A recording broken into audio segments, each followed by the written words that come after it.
essa história aqui na Bahia, no início dos anos 90, quando o Newton Mota foi levado do Bahia para o Vitória, saiu do Bahia e foi para o Vitória, é que até ali a filosofia era revelar. Quando o Mota foi para o Bahia, para o Vitória, passou-se a exigir, né? O Bahia não admitia perder para o Newton Mota. Era uma coisa do outro mundo na cabeça dos dirigentes da época. Não podemos perder, tal, e Mota começou a ganhar tudo, começou a ganhar tudo, começou a ganhar tudo. E aí a rivalidade foi fazendo aumentar esse tipo de colocação, né? O cara perde um jogo, leva o campeonato inteiro invicto, o treinador. Aí perde um jogo final, no outro dia está demitido. Quer dizer, fez 20 e tantos jogos, perdeu um ou dois, vamos dizer assim, né? E aí o cara é demitido porque perdeu um jogo, o que pode acontecer com qualquer um, a qualquer momento. O jogo não é ciência exata, né? Jogo Exato. é o dia, é uma série de fatores. É o dia, tem um time que está melhor do que o outro, tudo se encaixa, bola bate na trave, bate até no árbitro que estiver perto do gol e a bola não entra. Quer dizer, tudo isso existe no futebol, né? E o gostoso do futebol é exatamente isso. É a sua imprevisibilidade, né? Mas isso aqui mudou completamente porque Mota foi para o Vitória, começou a ganhar tudo, aí o Bahia achou que, e a partir dali, muito mais o Bahia do que até o próprio Vitória, começou a levar isso como se fosse um negócio de um ranço, né? Se não ganha o campeonato, botar para fora. Quer dizer, e a filosofia de revelar? E não precisa ir muito longe não, professor. O conceito, né? Sim, o conceito de revelar. Não precisa ir muito longe não. Não precisa ir muito longe. O amigo aí citou realmente que a década de 90 o Vitória tinha timaços formados na base, o Bahia também, pouco antes, em 88, 89, por aí, né? Mas depois disso, cadê? Hoje, quando revela um, vende um, faz um estardalhaço, é notícia na imprensa, vendeu fulano de tal, fulano de tal. Naquela época era uma coisa comum, se revelava tanto, se negociava, né? Ó, E Rodrigo aí, chegavam outros. Rodrigo aí um exemplo, ó, jogador que saiu da base do Vitória. Isso, entendeu? Ele está colocando aqui, Newton Mota é o Papa da Bahia, e é mesmo.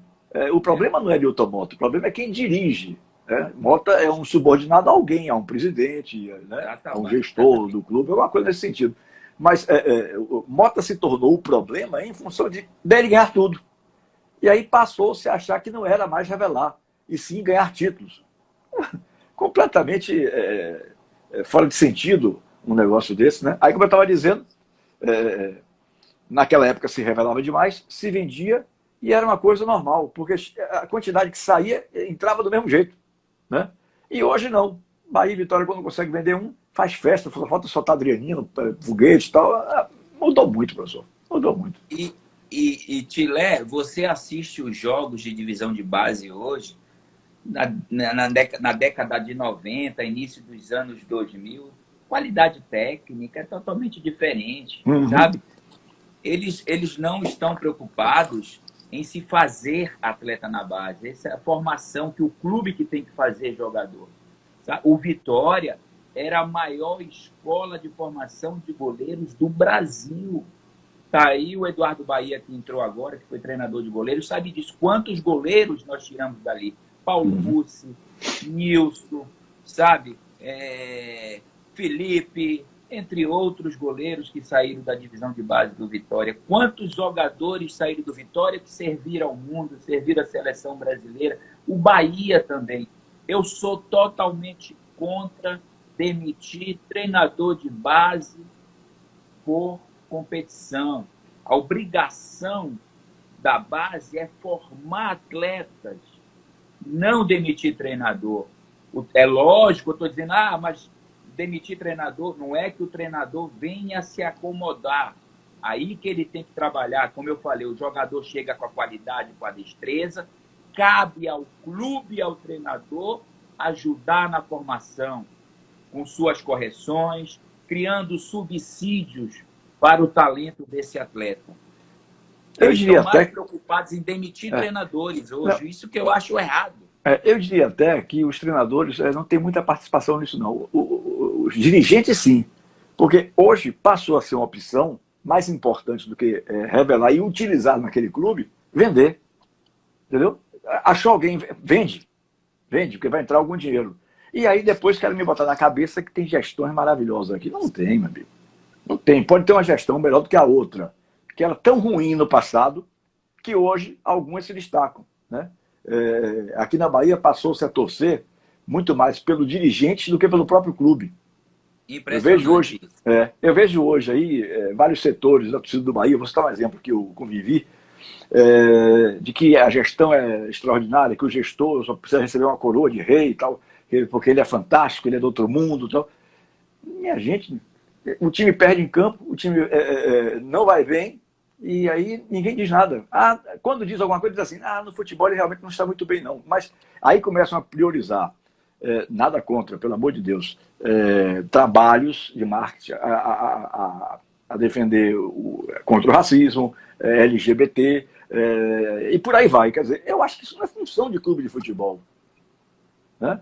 Isso é função do ser humano de um modo geral. Com certeza. É obrigação do ser humano. Não Mas de clube de futebol? Então, o Bahia está fazendo isso direto aí. Não estou condenando ninguém, não. Estou apenas citando como exemplo, né? Que se passou a torcer mais pelo gestor ou pelos gestores, aqueles que estão dirigindo o clube, do que pelo próprio time. Para mim, isso é uma coisa absurda, né? E aí ninguém cobra nada de ninguém. Ninguém cobra nada de ninguém. E quando o treinador perde o jogo, a culpa é dele. Não, na verdade, não é. A culpa é dele na cabeça do dirigente. Aí bota o cara para fora. Então, mas é muito mais fácil para o dirigente mandar um do que mandar 22, 23, 24. Sim, sem dúvida, sem dúvida. Mas como base, o critério, eu concordo plenamente contigo, o critério está equivocado, né? O critério de base, na minha cabeça, sempre foi revelar. Revelar, formar. Ganhar títulos é consequência do belo trabalho, de um bom trabalho, vamos dizer assim, né? Aí se ganha o título.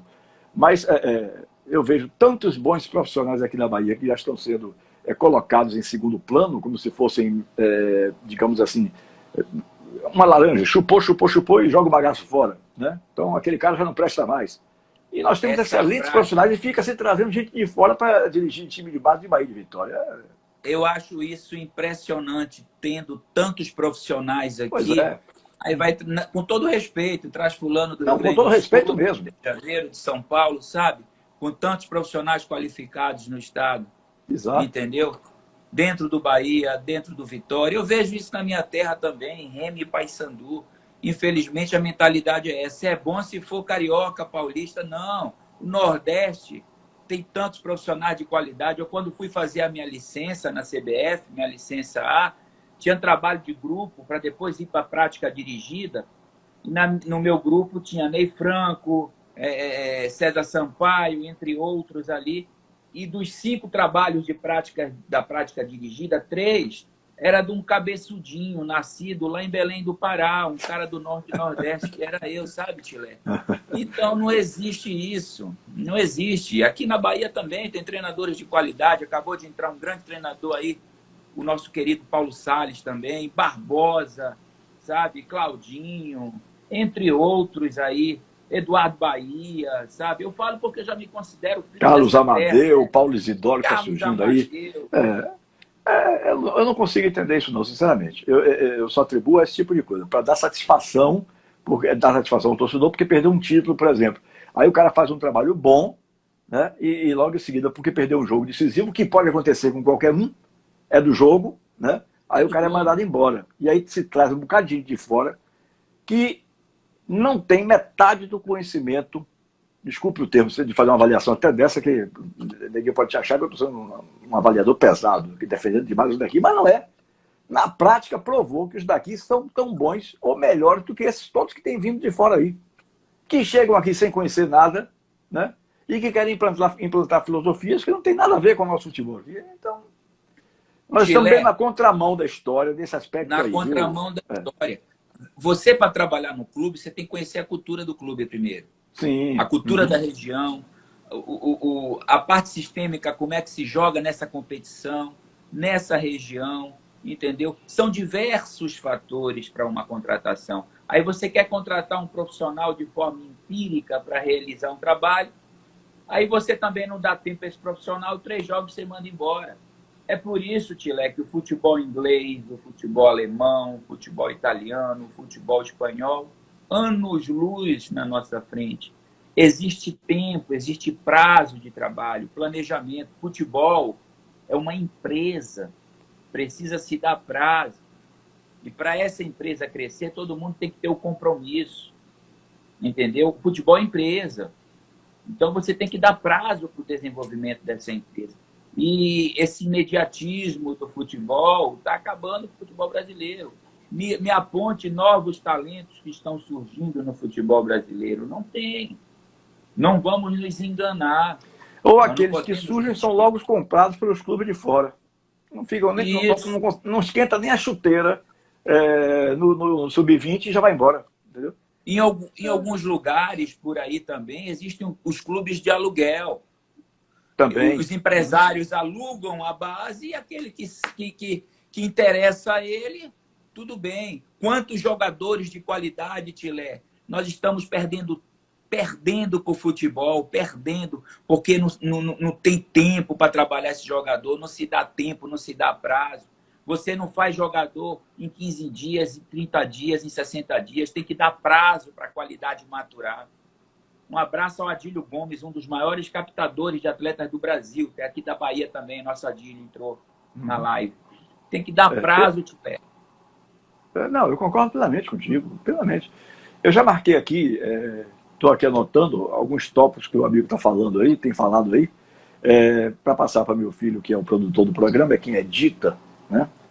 A gente sempre faz o seguinte, a gente puxa um minuto, uma declaração que a gente julga que tenha sido interessante, um contextozinho aí e tal. Aí a gente faz um negocinho de um minuto, uma montagemzinha de um minuto para anunciar em Instagram e Facebook o processo final, que é uma hora da conversa lá no canal do YouTube, né? Eu já marquei uns 2 ou 3 aqui, pena que, quer dizer, pena para mim, porque ele como produtor, mas hoje ele está dando uma palestra para os meninos do Sub-15, eu acho, Sub-17 do Vitória, lá dos Estados Unidos. Ontem ele deu para o Sub-17 e para o Sub-20. Nessas videoconferências que hoje em dia tem acontecido muito, né? Então muito ele foi convidado pelo meu... Ele foi convidado pelo meu querido Emerson Orlando Melo, que é o gestor da base do Vitória, para essas duas palestras. Ontem, me parece que foi 17 e 20, hoje seria 15, mais uma que me foge a memória agora. Então, eu estou tendo que anotar aqui essas coisas, e você tem dado declarações aí interessantíssimas, né? Comungo de muitas das suas opiniões. Já vi que ficaríamos aqui 2 horas de relógio conversando, né? Porque percebo que o amigo tem conteúdo. Mas aqui eu sou meio contra se prorrogar a live, porque é o seguinte, eu acho que ninguém tem saco para assistir uma live de 2 horas. Ninguém para ver uma live de 2 horas. Eu prefiro fazer uma de 1 hora bem feita e deixar aquele gostinho, poxa, já terminou, queria um pouco mais, porque o cara não renovou. Porque 1 hora o sujeito que está assistindo consegue ver. Mas você botar uma segunda hora, eu tenho certeza, plena e absoluta, com meus 43 anos de experiência profissional, que ninguém tem saco para isso. Né? Quando termina a primeira hora que vai ligar a segunda, muita gente já se picou, como se diz na linguagem popular. Muita gente já saiu, né? Muita gente nem fica. Bom, dito isso, eu queria abordar contigo, professor, essa questão das licenças, né? Porque tem muita gente que acha que essas licenças são desnecessárias. Tem outros que são a favor, porque precisa se evoluir, né? Mas tem situações que chegam a beirar assim, o inacreditável, né? O cara que está dando a palestra, o cara que está dando o curso, ele não tem metade do currículo de um aluno que está ali no curso. Então, como é que aquele cara foi escolhido para dar esse curso? Qual foi o critério que você utilizou, né?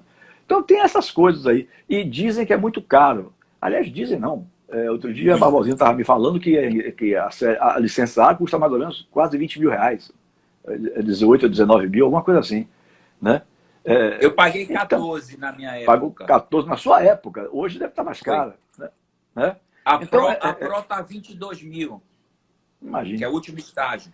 Quer dizer, os treinadores que estão começando, precisando de qualificação, eles não ganham isso. Não. Aí o cara tem que tirar de sua reserva, né?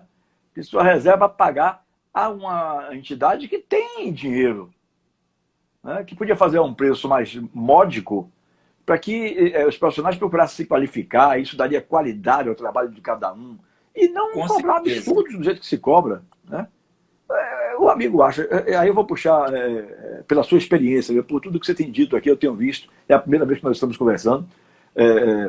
O amigo acha que isso realmente é necessário,